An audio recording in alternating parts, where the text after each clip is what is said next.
the assets, Enbridge plans.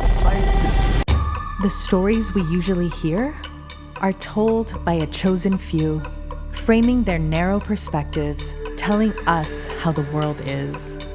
They cast us as spectators, meant to sit by and watch it all burn. But it's time for a new narrative, one that highlights our voices and reminds us not only how the world has been, but how it could be. That's why we started Little Indian Girl Storytelling Collective, where women and Indigenous storytellers joining forces, skills, and resources to tell our stories on our terms. Stories from women who stand up and show us what reclaiming our power really looks like.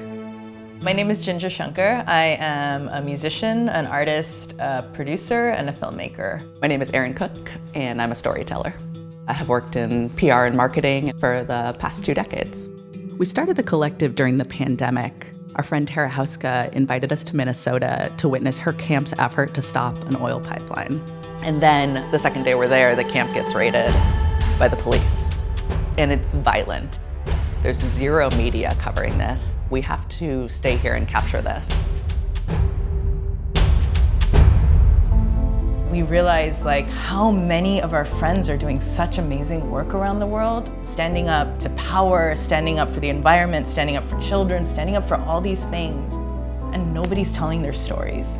Why is that? And then you start to connect the dots of resources.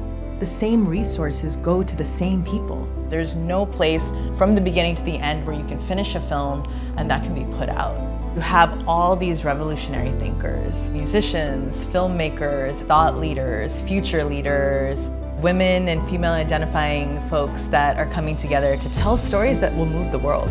There's Tara, Indigenous land defender and attorney in Minnesota. Then there's Shiloh Suleiman, who paints murals with women all over South Asia to reclaim unsafe spaces as their own. There's my project, Nari, the unsung story of how my mother and grandmother catapulted Indian music onto the world stage. And Elena Kovalenko, risking her life to tell the stories of her people during Russia's invasion of Ukraine. All these women telling the same stories, that we want to be heard, we want to be seen, and there is a way forward. In this crazy world, there is a way forward, and it's not fear-based. It's based in joy, it's based in femininity, it's based in creation. We started the collective so that we had our own table. Because over and over again, we keep trying to get a seat at a table that's not ours. We all have a role to play in this new story we're writing together. So pull up a seat, come join us, make some noise, and let's spark a revolution.